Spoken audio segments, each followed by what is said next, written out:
예수께서 즉시 제자들을 재촉하사 자기가 무리를 보내는 동안에 배를 타고 앞서 건너편으로 가게 하시고 무리를 보내신 후에 기도하러 바다우산에 올라가시니라. 그분의 거기 혼자 계시더니 배가 이미 육지에서 술이 나타나서 바람이 거스름으로 물결로 말미암아 고난을 당하더라. 밤사경에 예수께서 바다 위로 걸어서 제자들에게 계시니 제자들이 그가 바다 위로 걸어오심을 보고 놀라 유령이라 하며 무서워하여 소리 지르거늘 예수께서 즉시 이르시되 안심하라 나는 이여 하시니라. 베드로가 대답하여 이르되 주여 만일 주님이시거든 나를 명하사 물 위로 오라 하소서 하니 오라 하시니 베드로가 배에서 내려 물 위로 걸어서 예수께로 가되 바람을 보고 무서워 빠져가는지라 소리질러 이르되 주여 나를 구원하소서 하니 예수께서 즉시 손을 내밀어 물을 걷잡으시며 이르시되 믿음이 작은 자여 왜 조심하였느냐 하시고 배에 함께 오름에 바람이 그치는지라. 배에 사는 사람들이 즉시 대답하여 이르되 진실로 하나님의 아들이소이다 하더라. 아멘. 기도하겠습니다. 좋으신 아버지 하나님, 이처럼 믿음의 식구들이 함께 모여서 예배하게 하시니 감사합니다. 주여 정말로 감사합니다.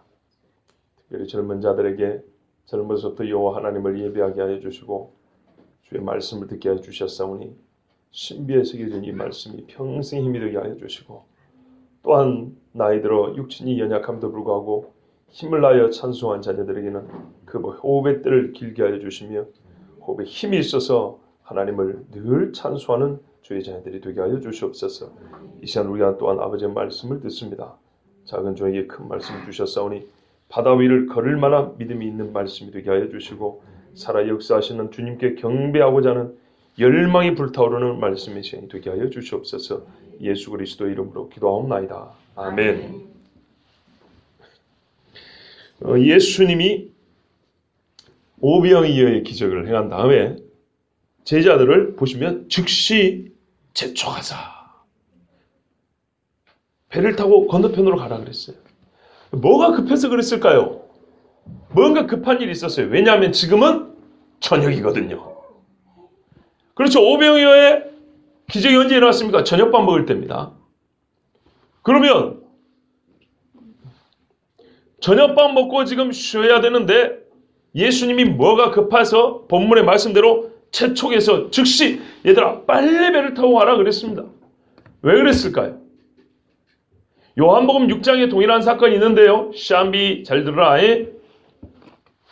예수님이 오병이어의 기적을 행하고 나니까 사람들이 와 대단한 사람이다. 왕으로 모시자고 예수님을 추대하는 거예요. 요한복음이 이렇게 되어 있습니다. 그들이 와서 억지로 붙들어 임금으로 삼으려는 줄 아시고 그랬어요.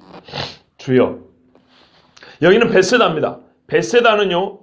헤롯 대왕의 아들 중에 누가냐? 헤롯 빌립이 있어요. 헤롯 빌립의 통치 지역입니다. 그러면은 여기로 오기 전에 배 타고 왔었죠. 예수님 배 타고 왔는데 무리들은 걸어서 왔다 그랬죠. 오기 전에 먼저 있던 데는 헤롯 안티파스 통치 지역입니다. 요한을 목 잘랐던데. 이 요한을 목을 자르니까 예수님이 잠시 피해서 헤롯 안티파스 지역에서 헤롯 빌립 지역으로 옮겨왔어요. 그런데 그까지 사람들이 유월절 지키러 가다가 예수님 쫓아 막 왔단 말이에요. 그런데 예수님이 거기서 물고기 2마리하고 떡 5개 하고 5,000명을 먹이기 12광지로 남겼단 말이죠. 자, 그러고 나니까 이 인간들이 말이죠. 헤로치아에서 고생한 게 이만저만 아니에요. 야, 이참에 왕을 바꾸자. 저 예수 정도 봐봐. 요즘 말하면 최고의 복지를 할 수 있는 사람 아닙니까? 그죠? 막 없는 것도 만들어 먹여버려요. 막. 예산이 필요가 없어요, 이 사람은. 그러니까는 예수님을 떡을 먹고 좋아가지고 왕 세우려고 난리한 거예요. 안 그래도 안티파스 페이 왔더니 여기서 빌립 있는데 그래서 왕 세우자 그러면 됩니까? 안 됩니까? 예수님이 왕 되려고 왔습니까? 내 나라는 이곳에 있지 않다 그랬죠. 예수님이 가만 보니까 제자들도 여기에 뭔가 합세하려는 기미가 보인 거예요. 너희들 저놈들하고 같이 있으면 안 된다는 거예요. 여러분, 지난 주일도 말했어요. 선한 것을 가지고 마귀는 악을 행하는데 도구로 쓴다고요. 왕으로 예수님을 높여주자는 것은 그 자체는 나쁜 건 아닙니다. 그렇지 않습니까? 이 땅에서 제일 높은 자리에 앉혀주겠다는데 뭐가 나쁩니까? 그런데 예수님이 이 땅에서 제일 높은 자리에 앉겠다고 오신 분이 아니거든요. 본뜻이 그게 아니란 말입니다. 나는 지금 밀가루를 못 먹어요. 그런데 세계 최고로 밀가루 음식을 잘하는 요리사한테 데려가서 나한테 밀가루로 만들었는데 한 끼에 100만 원짜리 음식을 사줬어요. 소용이 있습니까? 없습니까? 없죠. 왜? 나는 밀가루를 먹으면 안 되는 몸이라 하면, 그런 상태라고 하면. 이건 아주 우스운 얘기고요. 예수님은 지금 이 땅에 있는 왕이 먹는 산의 진미를 먹겠다고 지금 이 기적을 베푼 게 아니에요. 내가 누군지를 알라고 말씀하신 거죠. 헤롯과 비길 왕이 아니라 하나님의 아들인 걸 알라 그런 것이죠. 왜 그러냐면 뒤에 가서 예수님이 요한복음 26장 26절에 사람들이 또 따라옵니다. 오늘 이 사건 후에 또 쫓아옵니다. 그때 예수님이 뭐라 그러냐면 그들의 속을 보고 너희가 나를 따르는 까닭은, 이렇게 힘들게 쫓아다니는 까닭은 떡을 먹고 배부른 까닭이로다 그랬어요. 떡이 없으면 너희는 나를 쫓아오지 않는다 그랬어요. 그러고 나서 예수님이 나는 하늘로부터 내려온 떡이니, 그러니까 싹 도망가 버렸어요. 이 요한복음 6장 사건입니다. 그때 예수님이 너무 마음이 아파서 제자들에게 너희도 가리었느냐 그랬어요. 보리떡을 주지 않고 하늘로부터 내려온 떡 나를 먹으라 그랬더니 다 가버렸다고요. 우리는 진짜 예수님이 싫어요. 예수님이 주는 보리떡은 좋아도 예수님이 싫어요. 엄밀히 말하면. 우리라 그러니까 좀 그렇구나. 사람들은 그래요. 그래서 예수님을 그리스도라는 모시고 싶지 않고 성인 군자로는 모시고 싶어요. 왜? 성인 군자는 100번을 불러줘도 아무 부담이 없거든요. 죽어버린 성인 군자가 지금 나하고 뭔 상관입니까? 그런데 예수를 그리스도라고 부르는 순간 지금 현재적으로 나하고 상관이 있게 돼버려요. 얼마나 부담스럽습니까? 그러니까 예수님 앞에 좋은 이름은 붙여줘요. 예? 거짓말쟁이라고 말 안 해요. 그냥 성인으로 이거나 먹고 떨어지시오 예수님 이런다 이 말이에요. 사람들이 예수님을 왕 세우자고 했어요. 예수님이 여기에 동의해주지 않았어요. 제자들이 이 마음이 휩쓸릴까봐 바로 거기서 분리를 시작을 했어요. 아무리 좋은 거라도 하나님 뜻에 합당하지 않은 좋은 것은 악한 겁니다. 그래서 예수님이 제자들에게 너희는 이들과 함께 있지 말고 빨리 떠나가라. 상식적으로 말이 안 돼요. 밤에 배를 타고 가라니 어디로 가라는 얘기입니까 지금? 왔던 대로 다시 돌아가라는 얘기입니다. 건너편으로. 자, 그래서 제자들이 이제 배를 타고 가게 됐습니다. 그러면서 예수님은 뭐 하셨냐? 본문에 보시면 무리를 보냈다 그랬어요. 무리를 보내는 동안에 또한 무리를 보내신 후에 그랬죠. 예수님이 애써 가라고 사람들에게 말을 했던 거예요. 나는 왕 될 생각이 없고 나는 왕이 아니다 그러면서 계속 가라고 막 그랬어요. 그래서 사람들을 다 보내고 혼자 따로 떨어져 산으로 기도하러 가셨습니다. 여러분, 유대인들에게 기도라는 것은 미트팔렐 그럽니다. 이 말의 뜻은 나 스스로 판단한다는 뜻입니다. 이게 구체적으로 무슨 말이냐면 기도가 여러 의미가 있지 않습니까? 하나님 앞에 기본적으로 간구하는 겁니다. 주시옵소서. 그런데 유대인들의 기도식은 어떤 게 강조가 되냐면요. 시편과 같이 하나님 앞에서 나를 재판장에 선 죄수처럼 딱 세워놓고 하나님의 말씀으로 나를 비추어보고 나를 통해 하나님의 뜻이 이루어지게 해달라고 기도하는 거. 예수님이 주님 가르쳐주신 기도 있죠. 꼭 그와 같이 그런 거를 기도라 그럽니다. 그러면 예수님이 지금 이 사람들을 보내놓고 혼자 기도하러 갔다는 말은 무슨 말인가요? 사람들이 지금 예수님을 뭐 하려고 그래요? 세상 왕국의 왕 삼으려 하죠. 그런데 나 예수는 지금 뭐 하러 왔습니까? 히브리서 말씀한 대로 많은 사람의 죄를 속량하기 위하여 자기 몸을 드리러 왔지 않습니까? 이 뜻을 예수님을 이루어 가야 되겠죠. 그런데 사람들은 어떻게 해요? 그거는 됐고 떡이나 계속 만들어 달라는 거예요. 저 로마나 헤롯의 압제에서 우리를 자유케 해달라는 겁니다. 예수님은 인간적으로는 이 사이에 갈등하게 됩니다. 매우 인기가 좋을 수 있는 기회, 사람들에게 엄청난 표를 얻을 수 있는 기회를 스스로 지금 박차고 나왔어요. 갈등이 있을 수밖에 없고요. 고민이 되지 않을 수가 없습니다. 이때 다시 다잡아야 될 게 뭡니까? 하나님 앞에 받은 사명. 내가 이 땅에 왜 왔는가? 지금 예수님 배가 고파서 그런 거 아니에요. 성경에 예수님이 기도를 계속 하셨죠. 그런데 특별히 봐보세요. 기록된 말씀에 따를 때 예수님이 혼자 한적한 곳에 기도하러 가셨다 하는 것은 보통 육신의 필요가 있을 때가 아니고 어떤 영적인 분별력과 도움이 필요할 때입니다. 제자들을 선택할 때, 겟세마네 십자가 질 때, 그죠? 그리고 말씀을 듣는데 사람들이 와서 막 한가하고 막 싸우고 그럴 때 다시 산에 가서 기도하고 오시고 이러고, 오늘같이 헛된 욕심으로 예수님을 세상에 왕 삼으려고 할 때, 육신적 필요가 있을 때도 예수님 당연히 기도하셨겠죠. 모든 일을 기도하시지만 성경에 유독 예수님의 기도는 영적인 분별력과 하나님 앞에서의 나 예수 그리스도를 다시 세울 때, 하나님 앞에서 제자들을 다시 세울 때, 하나님 앞에 서 있는 나를 견고하게 할 때 예수님은 항상 기도하셨어요. 그래서 기도하셨습니다.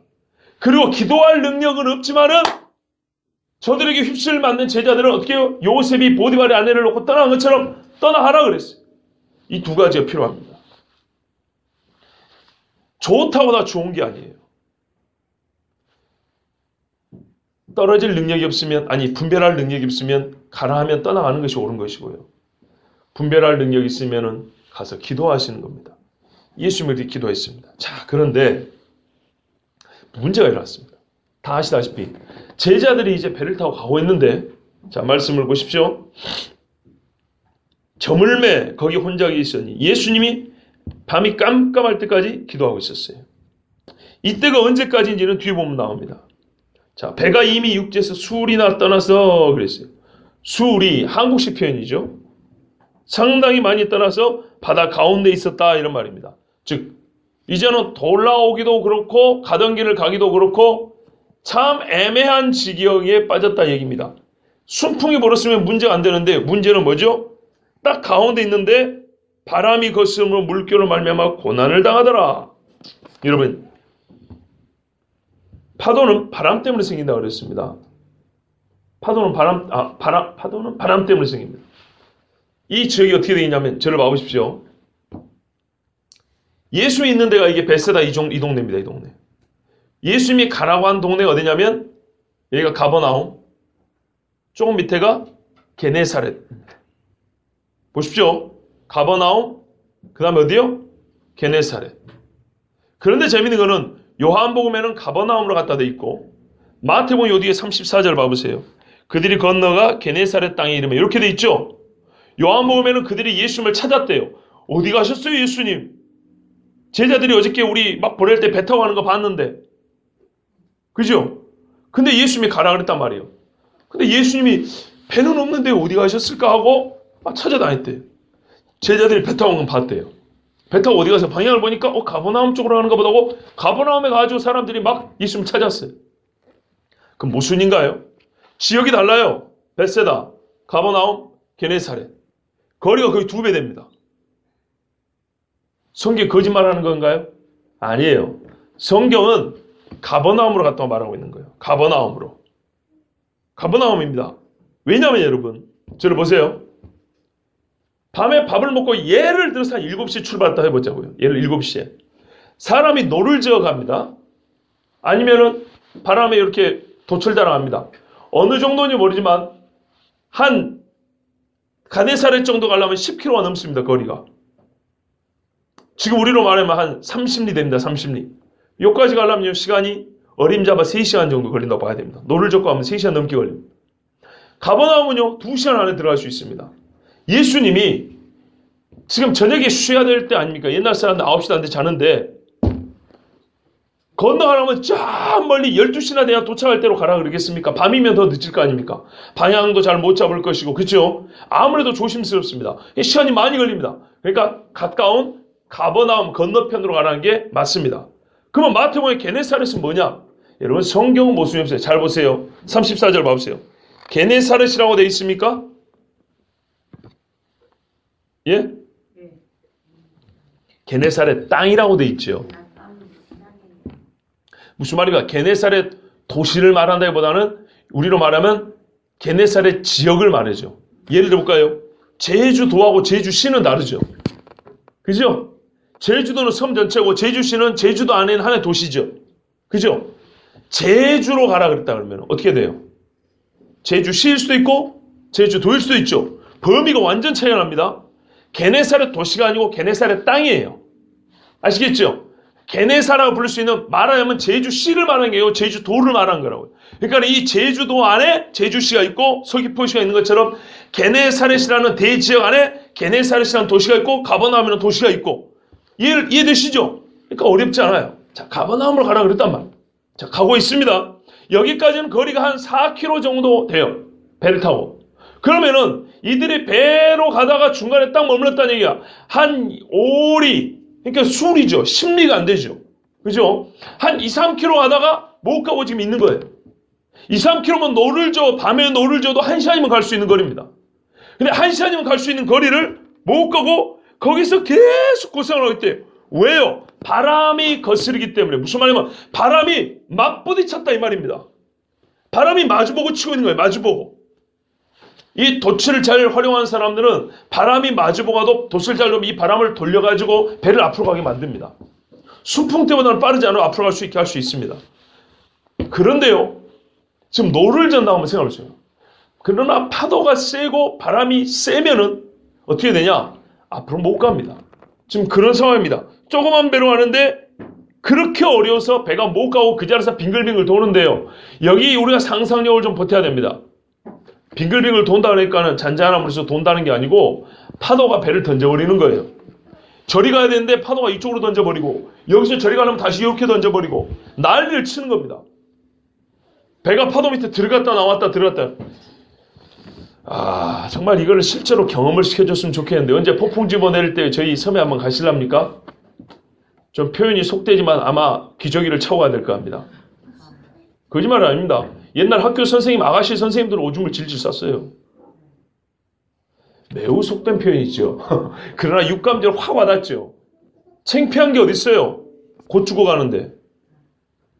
나이 드신 목사님들도 배 타고 가는데 하나님 날 좀 살려주시라고 난립니다. 배가 파도가 하얗게 일어나면요. 무섭습니다. 정말 무섭습니다. 그런데 제가 이 바다 이야기를 하는 여러 목사들의 그 책들이나 이 강의에서나 아니면은 뭐 주석서들 많이 보진 않았어도 그런 이야기 설교를 들어보면 정말 저 사람들은 무슨 동화 이야기 하듯이 한다. 오늘 이 말씀에서 이 말은 원어상 무슨 뜻이고 여러분 그러므로 우리는 예수님을 믿어야 합니다. 할렐루야 아멘. 그리고 땡이에요. 바다가 뭔지 몰라요. 지금 이게 지금 실제 사건이라는 거 몰라요. 무슨 여기서 영적 교훈만 몇 개 끄집어내고 이 영적인 교훈만 받으시라고. 그러면 그냥 듣는 사람만 편하게 그냥 그러고 끄떡하고 가요. 무난하게 가는 거예요. 여러분 지금 사건 자체가 무난한 사건이 아니에요. 등대가 있습니까?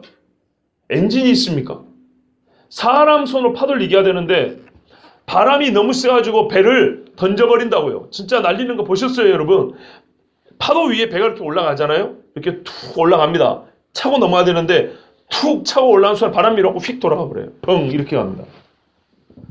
좋게 가겠습니까? 얼마나 무서운지 모릅니다. 앞으로 갈 수가 없어요. 뱃사람들이 죽기 일보 직전입니다. 여기서 물결로 말미암아 고난을 당하더라. 이 고난은 해산의 고통을 말할 때하고 똑같은 단어입니다.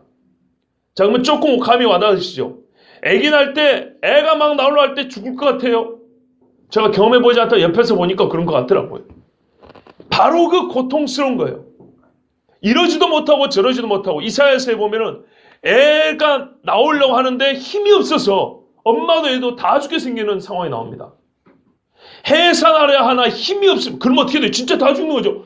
또 그런 상황이에요. 얼마나 무서운 상황인지 아시겠죠?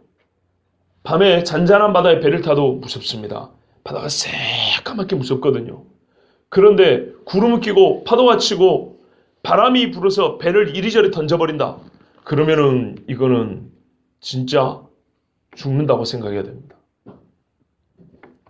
자, 그런데요. 밤 사경에 어떤 유대 역사와 혹은 배경을 잘 아는 사람이 이렇게 해서 이건 밤 10시쯤이라고. 왜 10시라고 생각하지 아십니까? 유대인들은요, 시간을 두 개로 나눕니다. 오전 6시부터 시작하고 오후 6시부터 시작합니다. 아시겠죠? 오전 6시부터 아침 하루가 시작되고 오후 6시부터 밤이 또 시작됩니다. 자, 그러면 밤 사경이 있기 때문에 밤 해고 네 번째 시간에서 6시부터 7시, 8시, 9시, 10시 10시쯤 됐다고 생각합니다. 여러분 맞을까요? 틀릴까요? 아니, 성경을 좀 봐보세요, 여러분. 맞아요, 틀려요? 밤사경이라는 것이 이 경이 시를 말합니까? 틀렸습니다. 그렇지 않습니다. 여기 경은 밤의 시간을 나누는 단위입니다. 옛날에 한자 표현입니다. 한자 표현으로 경은 어떻게 하냐면 3시간 단위로 나눕니다. 3시간 단위 1경, 그 다음에 3시간 넘어서 6시까지 2경, 6시부터 9시까지 3경, 9시부터 12시까지 4경 이렇게 됩니다. 그러면 저녁 6시부터 오전 6시까지 4개로 나누면은 제4경은 언제부터냐? 새벽 3시부터 새벽 6시까지입니다. 그럼 무슨 말이에요? 밤을 꼴딱 샜다는 얘기입니다, 지금. 어느 때인지는 모르지만 새벽 3시는 넘은 때다 이런 말입니다. 아시겠죠? 그런데 이 경을 한자를 모르니까 시라고 생각해가지고 6시부터 유대인들은 6시 하니까 7시, 8시, 9시, 10시네? 여러분, 성경을 풀려면요. 히브리 배경만 갖고는 안 돼. 한자도 잘 알아야 돼요. 그리고 이거는 헬라식, 로마식 시간 개념입니다. 보초를 이렇게 바꿉니다. 보초를 바꾸는 단위가 이렇게 되는 겁니다. 아시겠죠? 자, 4경이면 새벽 3시부터 6시입니다. 3시일지 6시일지 모르지만 대충 한 4시라고 하십시다. 4시라고. 그럼 한번 생각해 보세요. 2시간이면 갈 거리를 저녁 먹고 7시에 출발했다 생각했을 때 지금 몇 시간 걸린 거예요? 8시간, 9시간. 얼마나 고생을 하고 있는지 아시겠죠? 예. 우리 섬에서요. 아침에 안개가 많이 끼면 배를 타고 나가지 않습니까? 바로 눈앞에 있는 섬을 못 찾아가지고 해가 중천에 떠서 안개가 사라질 때까지 빙글빙글 돕니다. 진짜로. 희한하죠? 바로 저 앞에 있는 섬을 못 찾아가지고 한낮 내내 도는 거예요. 한밤중에 아무것도 안 보이고 파도가 친다 하면은 절대 앞으로 못 갑니다. 뱅글뱅글 도거나 암초나 바위에 부딪혀서 죽습니다. 이 사람들이 이렇게 고생하고 있었습니다. 그때 예수님이 물 위로 걸어오셨습니다. 제자들에게 오시니 예수님이 어떻게 했냐? 워킹을 했어요. 어디로요? 바다 위로. 근데 제가 제일 궁금한 게 이거예요. 제가 이제 상상력을 발휘해보는데 궁금한 게 뭐냐면 파도가 여러분 이렇게 치잖아요. 그럼 예수님도 올라갔다 내려 이렇게 걸었을까요? 아니면은 파도가 치든지 말든지 그냥 물살을 팍팍팍 가르고 쫙쫙쫙 걸었을까요? 아, 그거는 모르겠어요. 그거는 모르는데 참 주여, 이게 불경하지 않다면 상상이 돼요. 파도를 타고 갔을까? 아니면은 파도가 있든지 없든지 그냥 이렇게 반듯한 도로를 걸어서 이렇게 파도를 그냥 막 이렇게 물에, 이 정도 파도면 거의 사람의 키 정도 되는 파도를 본단 말이에요? 그러면은 이거 거의 뭐 물에 잠길 정도인데, 그런데 사람들이 어떻게 하냐면 물 위로 걸어오시는 예수님을 봤다는 것이 눈에 정확하기 때문에 만약에 파도에 잠겼다면, 이해되죠? 깔아앉지 않고 걷지만은 파도가 이렇게 높고 낮음이 있기 때문에 높고 낮음 속에 예수님이 이렇게 가렸다면 잘 못 봤을 거예요. 그러면 적어도 예수님은 파도의 꼭대기를 타고 왔다고 볼 수 있는 거죠. 정확히는 모르겠지만 어쨌든 물에 잠긴 상태로 물살을 헤치고 나온 게 아니라 그 물살 위로 예수님이 걸어오셨다는 얘기입니다. 또 우리가 그런 거 있잖아요. 요즘에 그거 뭐예요?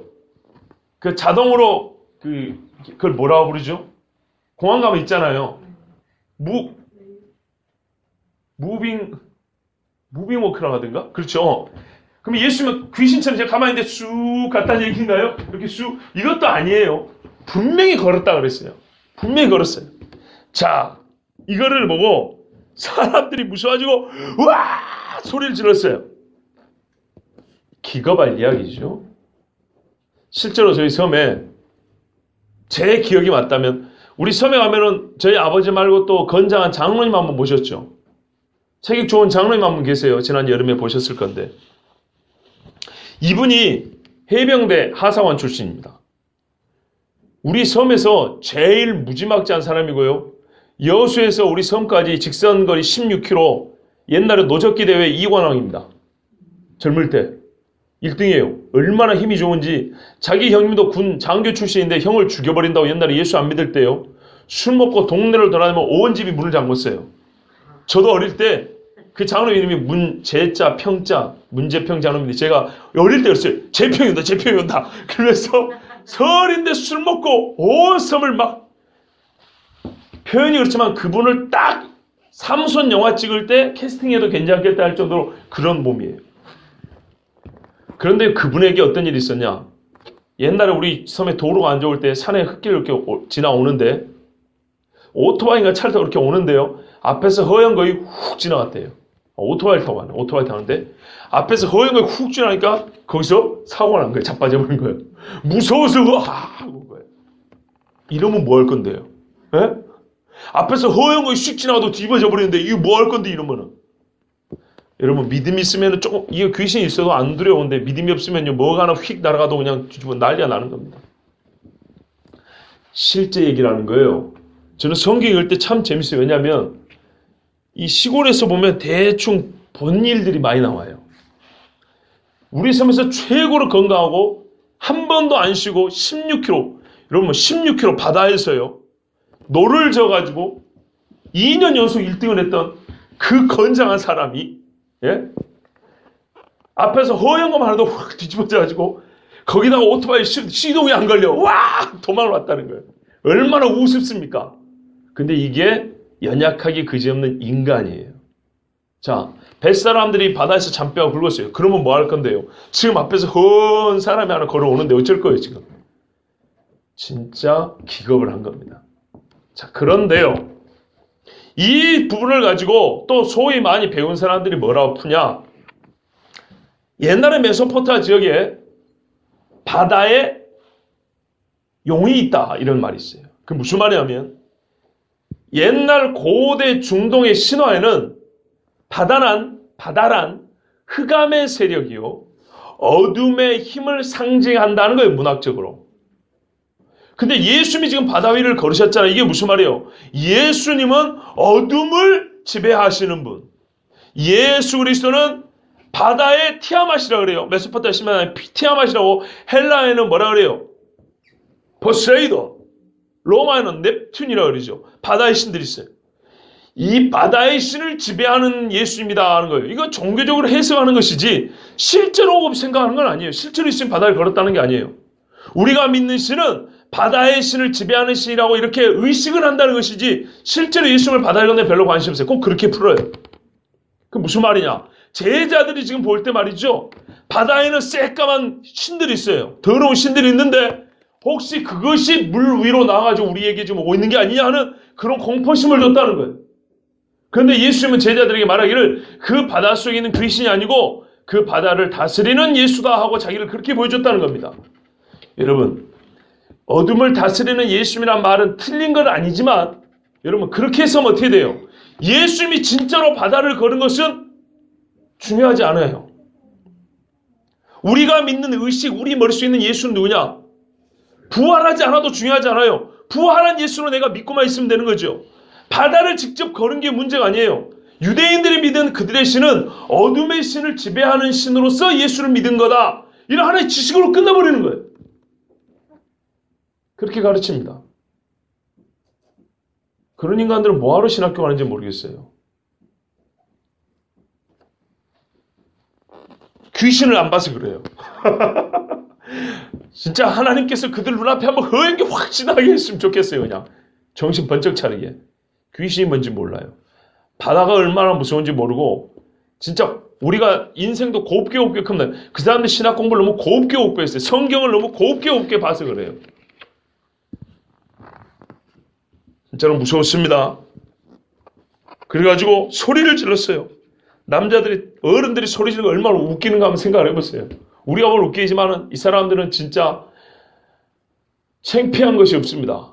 진짜 죽게 생겼으니까요. 바다는 무서워 죽겠는데 귀신이 와가지고 우리를 잡아간다고 생각하니 얼마나 무섭겠습니까? 그런데 가만히 보니까 누구예요? 예수님인 거예요. 예수님이 뭐라 하냐면 안심하라 그랬어요. 이 말은요. 용기를 내라 이런 말입니다. 마음이 심히 약해진 상태죠. 마음을 좀 담대하게 해라. 나다. 헬라어로는 에고엠이라고 그러고 히브리어는 아니후 그럽니다. 나는 그다 이런 말입니다. 내가 그다. 누구를 말하는 거야? 나 하나님이다 이런 말입니다. 너희는 두려워하지 말라. 평강의 왕이요 영존하신 아버지라. 그죠? 웃기죠? 파도가 계속 치고 있는데 나라는 것 자체를 가지고 어떻게 하라고요? 용기를 내고 두려워하지 말라는 거예요. 이 제자들이 여전히 떨고 있습니다. 여전히 무섭습니다. 파도는 계속 치고 있고요. 바람은 계속 불고 있고요. 물에 뒤집어 써가지고 지금 어쩔 줄은 모르고 있습니다. 자, 그때 누가 나갔습니까? 베드로가 나갔죠. 자, 베드로가 그러니까 주여, 아까 그 말한 신학자들의 말에 따르면은 바다 안에 있는 어둠의 뭐예요? 어둠의 신들을 주관하는 신을 만나러 지금 가는 거죠. 그렇습니까? 꼭 그렇게 해석해야 됩니까? 그렇지 않습니다. 진짜로 내 눈앞에 예수님이 보이기 때문에 그 예수님한테 가까이 가고 싶은 겁니다. 여러분, 애들이 학교에서 운동을 하던 친구하고 싸우는 엄마가 오면 엄마 앞에 가고 싶죠? 그럼 1000배쯤 확대하면 돼요. 베드로 이렇게 묻어요. 주님이십니까? 주님이 맞다면, 당신이 주님이라면 나를 명하여 오라 하소서 그랬어요. 파도가 치고 있는데, 와, 여러분 하박국에요 이런 말씀이 있어요. 주께서 말을 타시고 바다 곧 큰 물의 파도를 밟으셨나이다. 파도를 밟으셨대요, 실제로. 지금 그 실제를 보고 있는 거예요. 그런데 아까 말했던 신학자들은 어떻게 해요? 이거를 그렇게 신화적으로 해석한다고요. 나는 왜 신화적으로 해석하는지 모르겠어요. 그 사람들이 신화적으로 해석하는 이유가 또 있습니다. 바다에 날쌘 뱀 리워야단이 있는데 이 리워야단을 하나님께서 죽이셨다 이렇게 돼 있거든요. 그러니까는 귀신 죽였다고 생각하는 거예요. 근데 꼭 그런 말이 뭐 틀린 건 아니지만은 왜 그렇게 봐야 되는지 모르겠어요. 왜냐하면 성경 리워야단은 욥기에도 나오고 이사야에도 나오고 시편에도 나오고 여러 개 나오는데요. 리워야단은 요즘으로 말하면 악어나 공룡을 말하는 겁니다. 실제로 바다에서 제일 무서운 게 수룡 아닙니까? 수룡. 지금도 가끔 원양어선에 잡히는 거. 이것들이 말이에요. 배를 뒤집어 엎어요. 지금도 스코틀랜드가 어디 가면 네스호에 그 괴물이 있다 그러죠. 예, 이거는 공룡 종류 하나입니다. 실제로. 미국에서 어떤 호수에서도 사람들이 공룡이 잡혀 먹은 사건이 있습니다. 그런데 이거를 뉴스에서는 절대 그렇게 안 되고 그냥 익사 처리합니다. 시신도 못 찾았는데. 여러분, 실제로 하나님이 만드신 짐승 중에 제일 큰 거는 공룡입니다. 근데 왜 기독교인들 공룡을 안 믿습니까? 진화론에 의하면 6,500만 년 전에 멸종했기 때문에 그런 거예요. 근데 왜 진화론적으로 공룡을 믿냐고요? 진화론 빼버리면 공룡이 있었다는 아무 문제가 안 됩니다. 왜냐면 성경이 실제로 공룡 만들어놨다고 그랬거든요. 바다에 물고기와 해로에 다니는 큰 짐승들이라고 그랬어요. 이거는 고래를 말하는 게 아닙니다. 그리고 육지에 있는 베하못, 이거는 하마가 아닙니다, 여러분. 이 뭡니까? 갈빗대가 놋관과 같다 그랬어요. 놋관. 꼬리로 한 방 치면은 백향목이 흔들린다 그랬어요. 여러분, 하마 꼬리 보셨어요? 돼지 꼬리였죠. 이렇게 생겼잖아요. 그거로 팽이나 돌리지 무슨 백향목을 때려요. 네? 그리고 어떤 것들은 뭐예요? 창으로 쑤시려고 해도 바람 들어갈 틈이 없도록 갑옷을 입혀놨다고 그랬어요. 공룡들을 말한 겁니다. 욥기에 나옵니다. 욥 당시에 그런 게 있었고요. 지금도 일부 남아있고 100년 전에도 이걸 봤다는 기록이 많고 불과 50년 전에 아프리카 콩고 같은 데 가면은 거대한 공룡을 보고 혹은 잡아먹고 한 사람들의 기록이 많이 있고 그걸 연구해가지고 발표한 미국 사람들도 꽤나 많이 있습니다. 그러나 왜 일반 방송에 안 나옵니까? 그러면 진화론을 무너뜨려야 되거든요. 지금 있는 공룡을 6,500만 전에 정말 소멸했다고 하는데 그걸 어떻게 받아들일 수 있겠습니까? 그래서 절대로 그거를 일반 대중에 공개 안 합니다. 절대로 못하게 합니다. 그게 사실이면 성경이 진짜거든요. 왜? 성경에서는 하나님께서 이런 공룡들을 만들어놨다 그랬어요. 꼬리로 치면 백향목이 흔들리는 짐승을 만들어놨다 그랬어요. 갈빗대가 녹관 있죠, 우리. 요 밑에 부엌에 가면 우리 그 파이프들 이렇게 많이 있잖아요. 그런 쇠파이프 같은 게 갈빗대예요. 그런 짐승을 하나님 만들어서 땅에 있는 짐승 중에 으뜸이라고 그랬어요. 성경에 글이 나와 있는 거를 6,500만 년 전 다 멸종해버렸다고 가르쳐 있는데 지금 그걸 눈앞에 보여주면 어떻게 되겠습니까? 그래서 안 가르쳐주지만은 그거 있습니다. 성경 지금 그 이야기하고 있는 거예요. 물속에 있는 하나님이 만들어놓은 공룡들, 수령들을 사람은 무서워서 벌벌 떨어요. 그래서 뭐예요? 제사하고 별의별 짓을 다 하고 세계 신화나 전세를 보면 물속에 있는 괴물이 나와가지고 배를 막 뒤집었고 이런 얘기 나오잖아요. 아, 이게 실제로 있는 일이라고요. 그러니까 무서워했어요. 근데 성경은 뭘 말합니까? 그까짓 것들 하나님 앞에 지금 물장구 치는 거야. 이렇게 표현하고 있는 거예요. 물장구 치고 있다고. 시편에 이렇게 돼 있어요. 인자야 너는 애굽의 바로 왕에 대하여 슬픈 노래를 불러 그에게 이르라. 바로 세계 가장 힘있는 바로조차도 물속에서 물장구 치는 공룡하고 다를 바가 없다는 거예요. 너를 여러 나라에서 사자로 생각하였더니 사람들은 바로를 사자 정도로 생각해 준대요. 근데 하나님은 실상은 바다 가운데 큰 악어라. 강에서 뛰어 일어나 발로 물을 휘저 그 강을 더럽힌다. 발로 물장구 차고 꾸중물만 일으키는 것이지 하나님 앞에 바로는 아무것도 아니라는 거예요. 그렇게 말을 하고 있는 거예요. 예? 이거를 우리 번역에 따라 리워야단이라고 하고 그랬어요. 리워야단. 시편에 보면 바다에는 배들이 다니며 주께서 지으신 리워야단이 그 속에서 노나이다. 공룡들이 물속에서 돌아다니면서 놀아요. 하나님 보기에는 뭐예요? 풀장에서 헤엄치는 애기들하고 똑같은 거예요. 그래서 하나님께서 그것들을 때에 따라 드러내고 땅에 던져버리기도 하고요. 발로 밟아 죽일 수도 있어요. 그런 하나님이라는 거예요. 이건 실제 이야기입니다. 실제. 그런데 이거를 사람들은 자기가 이길 힘이 없기 때문에 신화적으로 바꿔요. 그래서 이 리워야단이라는 것을 실제로 있었던 하나님의 만든 피조물이라고 하는 것이 아니고 귀신과 악한 영들을 상징하는 거다.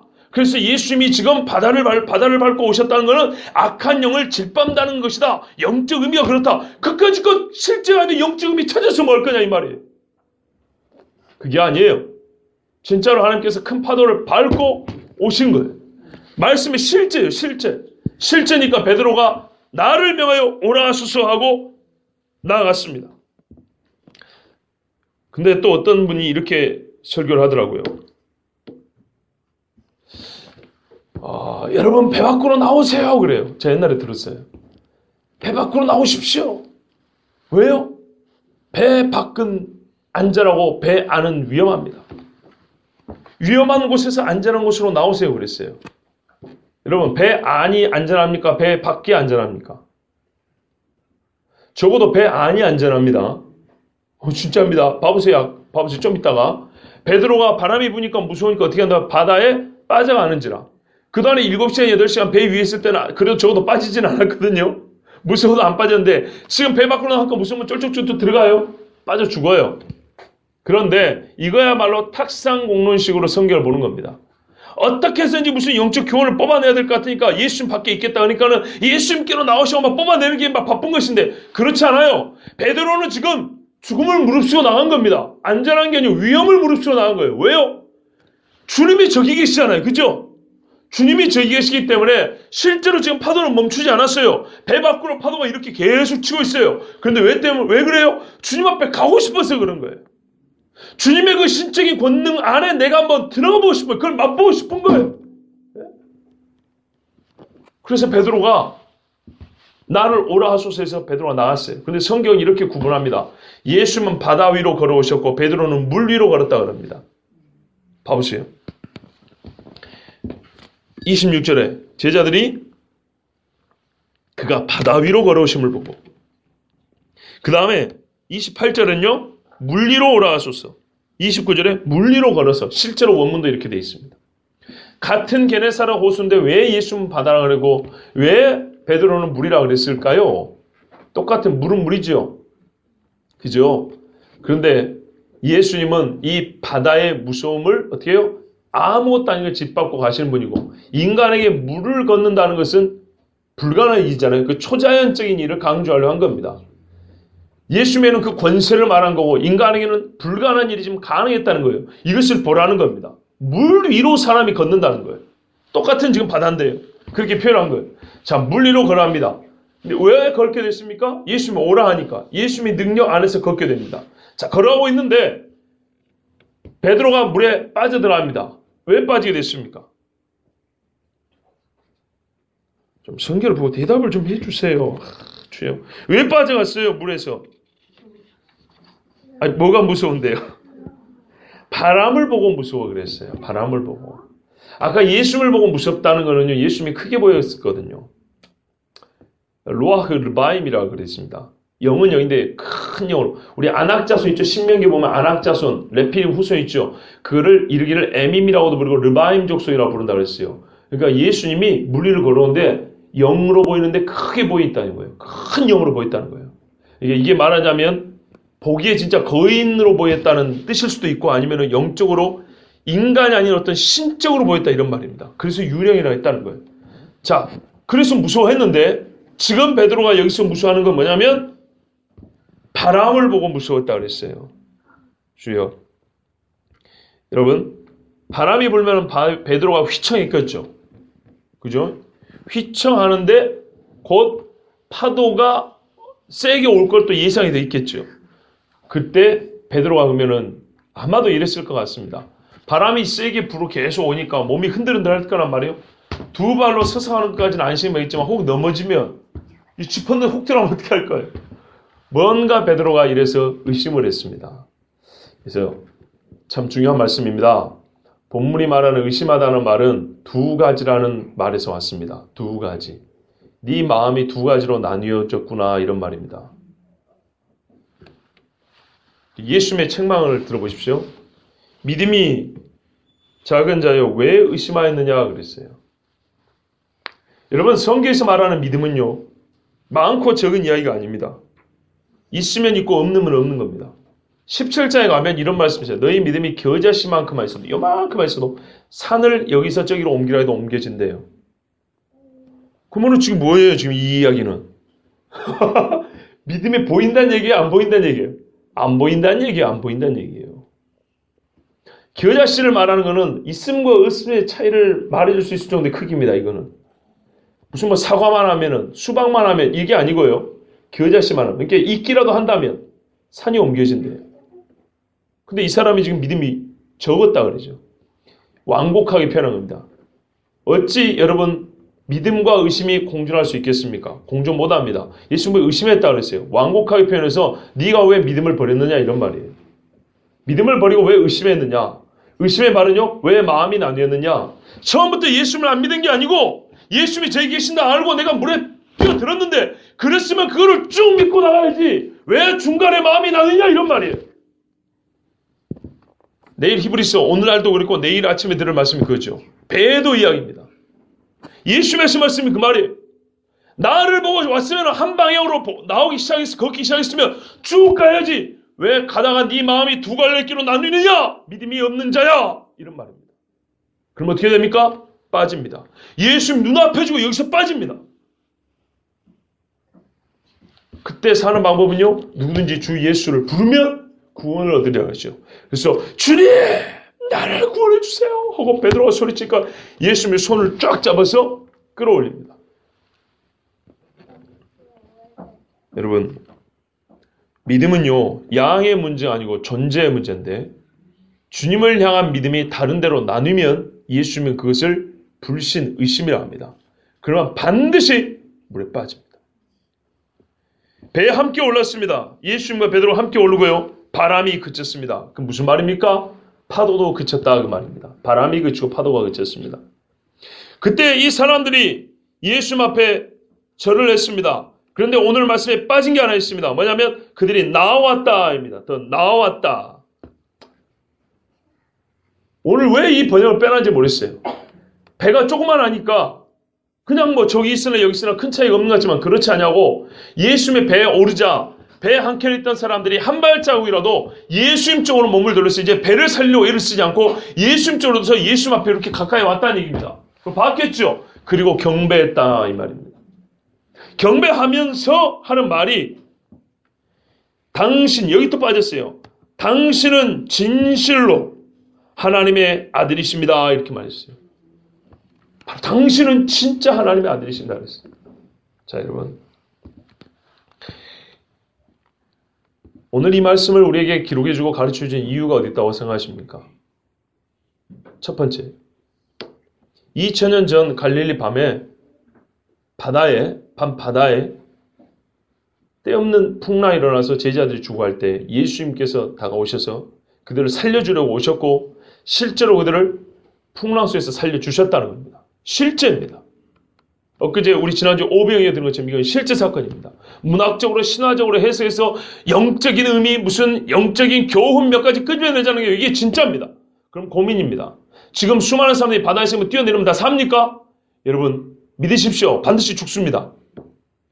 안 살려줍니다. 그렇게 시험해보라고 준 거 아니에요. 시편 말씀이 네 발이 돌에 부딪히지 않게 한다고 높은 데서 막 뛰어내린다고. 이번에 새로 건물 올라갔죠. 제2 롯데월드. 저기서 한번 뛰어내려 보십시오. 사는가? 빈대떡처럼 퍼져 죽을 겁니다. 하나님 그런 거는 안 들어줍니다. 그게 아니고요. 진짜로 사느냐 죽느냐 일부 순간에 예수님 앞에 있을 때 주님을 신뢰하는 자는 산다는 얘기입니다. 이때 실제처럼 실제로 여러분 그래놓고 그러면은 아니 지금 또 말은 또 다르네. 죽는다면서 또 어떻게 산다는 얘기인가? 여러분 옛날보다 지금 바다에 떠다니는 배가 얼마나 많아졌습니까? 배의 수가 옛날보다 무지하게 많았습니다. 하늘에 날아가는 비행기는요. 땅에 다니는 자동차는요. 확률적으로 보면 우리는 진작에 죽어야 돼요. 조사님 김재환 전사님 지금까지 사고 몇 번 나보셨어요? 많이 나봤죠? 솔직히 확률적으로 그 중에 한 번은 죽어야 되는 거 아닙니까? 불쾌할지 모르지만 제 자신에 한번 생각해 보세요. 내가 사고가 몇 번 났더라? 야 그러면 세상에 말이지 찍어도 오지선당에 찍어도 몇 번 찍으면 답이 나오는데 몇 번 박살났고 몇 번 부딪혔고 내가 몇 번 병원에 입원했고 그랬다면 그 중에 한 번은 죽어야 정상 아니냐 이게 확률적으로 볼 때. 그런데 지금까지 얼마나 잘 피해왔는가 봐보세요. 이것이 우연이라고 생각하십니까? 제가 바다에서요 홍수에 떠밀려 버리고 4살을 물에 빠져버려서 폭풍 중에도 배를 몇 번이 타봤는데요. 지금까지 살았어요. 바다를 걷지는 못했지만 저는 확신하는 거는 확률적으로 그 정도 되면 10번 중에 한 번이라도 나는 죽어야 정상입니다. 근데 하나님이 지금까지 살려주셨어요. 바다 위를 못 건다고 서운하다고 생각하지 마십시오. 하나님은 그때는 예수님이 그때는 육체를 입으셨기 때문에 육체로 건져주셨지만 지금은 영으로 있으면 보이지 않지만은 수많은 배와 차와 비행기가 지금도 이 땅을 막 돌아다니고 있는데 땅 속에서도 땅 위에서도 바다에서도 바다 속에서도 저 공중에서도 엄청나게 많은 사람들이 지금 돌아다니고 있습니다. 배를 타고 비행기를 타고. 그런데도 그 중에 죽는 사람은 생각보다 많지 않은 편입니다. 자기들이 서로 범죄하고 태어나서 죽는 것이지 하나님이 지켜주지 않고 죽는 경우는 자연현상이 죽는 사람은 생각보다 많지 않습니다. 확률적으로 보면 그 중에 대부분은 죽어야 됩니다. 봐보세요. 성경에 풍랑이 일어났다면 죽잖아요. 그냥. 안 그렇습니까? 풍랑이라면 100% 죽는 거예요. 하나님의 특별히 살려줘서 사는 거예요. 사도행전 27장에도 로마로 가는 중에 사람들은 다 죽는다고 그랬어요. 죽는다고. 그런데 바울이 하나님 앞에 음성을 듣고 하나님의 사자의 말을 듣고 너희가 죽지 아니하리라 하니까 살았지. 기본적으로 옛날에 풍랑이라면 그냥 간다고 생각하는 것이 훨씬 가능성이 높은 이야기예요. 두 번째는요. 이런 베드로처럼 주님을 바라보고 물을 걸으라는 얘기입니다. 즉 의심하지 말라는 말씀입니다. 그 중에 유별난 사람 베드로입니다. 그 중에 믿음 좋은 사람 베드로입니다. 그러나 그래 봤자 어떻게 해요? 바람 부니까 넘어가요. 여러분이나 저나 마찬가지예요. 분위기 좋을 때 막 찬양 울려 퍼지고 막 대부흥사들에서 믿습니다 외칠 때는 아멘 해요. 그러다가 나가다가 신호만 걸려보세요. 집에 가는데 버스 막차만 걸려보세요. 막 박 터지고 욕하고 난리가 납니다. 실제로 옛날에 어떤 교회에서 찬양 집회 끝나고 사람들이 버스 타는 모습을 보고 그 동네 사는 안 믿는 사람이 인터넷에 글을 올린 거예요. 그 교회가 버스 종점에 있었거든요. 많은 사람들이 막 손들고 주님 난리를 했어요. 그런데 집에 갈 때 모습 보니까 저 사람들이 하나님 앞에 기도하고 온 사람들이 은혜 받는데 알 수가 없어요. 진짜로 예수만 바라보라는 말씀입니다. 마음을 나뉘지 말고 두 마음을 품은 자들아 하고 우리 주님이 책망하죠. 예, 지금 우리에게 주신 말씀이에요. 세 번째가 있습니다. 요한복음 6장 26절에 예수께서 대답하여 가라사대 내가 진실로 너희에게 이르노니 너희가 나를 찾는 것은 표적을 본 까닭이 아니요 떡을 먹고 배부른 까닭이라 그랬어요. 요즘 말로 먹튀라 그러죠. 먹고 떨어진 사람 많죠. 2000년이 지나서 유행어가 됐는데 예수님 당시에 이미 그런 인간들이 많았습니다. 예수님 앞에 와가지고 떡이나 먹고 고기나 뜯어먹고 떨어진 사람들이 너무너무 많았습니다. 예수님이 그들에게서 바란 것은 인간 왕이 되겠다는 게 아니었어요. 오늘 이 한마디였어요. 당신은 진실로 하나님의 아들이십니다 했어요. 결정적인 순간마다 이 말이 나온다는 걸 여러분 봐보십시오. 사마리아 여인이 예수를 만나고 벌써요. 내가 그리스도를 만났다고 들어갔습니다. 그죠? 십자가에 있을 때 예수님을 그 십자가에 못 박았던 백부장은 뭐라 그랬습니까? 진실로 하나님의 아들이로다 그랬어요. 성경에서 강조하는 게 그겁니다. 예수님 자신이 하나님의 아들이라는 것은 절대로 감추지 않았습니다. 이 말을 듣고 싶은 겁니다. 그리고 이 고백이 인간에게는 진짜 사는 길입니다. 그런데 오병이어를 보고는 제자들도 앞에 있던 무리들도 아무도 예수님께 하나님의 아들이라고 경배하는 자가 없었어요. 남자만 5,000명인데 경배하는 자가 한 명도 없었어요. 그런데 말이죠. 배가 부른 것도 아니고 지금 죽음이 눈앞에 오니까 그때서야 사람이 깨닫는 건 뭐예요? 5,000명도 아니에요. 몇 명 되지도 않아요. 그 배에 탄 사람. 근데 100%가 다 당신은 하나님의 아들입니다 하고 무릎을 꿇었어요. 우리가 성경을 어떻게 보고 예수님을 어떻게 보는가 한번 봐보십시오. 예수님은 복 받는다, 복 받는다, 복 받는다. 절대로 그러면 복 안 줘요. 잠깐입니다. 그 복 줘가지고 마귀가 잘 물었다 이놈하고 끌고 갑니다. 그렇지 않아요. 진짜 복이 뭡니까? 예? 먹고 배부른 것이 복입니까? 저 같으면 차라리 물 위를 한번 걸어보겠어요. 예? 사람의 힘으로 지혜로 절대 할 수 없는 그것, 예수님이 계시는 그곳을 한번 내가 같이 밟아보겠어요. 우리 주님이 그거를 해주겠다는데 사람들은 기껏 고기 먹고 떡 먹고 그걸로 만족. 한 번 더 얻어먹겠다고 세일하는 백화점 쫓아다니는 것 마냥 예수님 쫓아다니는 거예요. 이 많은 무리가 무슨 소용입니까? 교회에 수천 명이 모여서 예배를 드린다 한들 떡이나 먹고 고기나 먹고 배부르자고 예수님을 따른다면 무슨 소용이 있겠습니까? 단 한 사람이라도 당신은 하나님의 아들이십니다 라고 고백하는 자를 우리 주님이 기다리고 계십니다. 네가 마음으로 믿고 입으로 시인하면 구원을 얻으리라 그랬어요. 그건 다 우리를 위해서입니다. 모르겠습니다. 왜 이날 풍랑이 불었는지. 예수님 복음서에 풍랑이 2번 나옵니다. 한 번은 예수님이 주무실 때 본 풍랑입니다. 그건 아마도 마귀가 예수님을 죽이려고 했던 것이라고 볼 수 있습니다.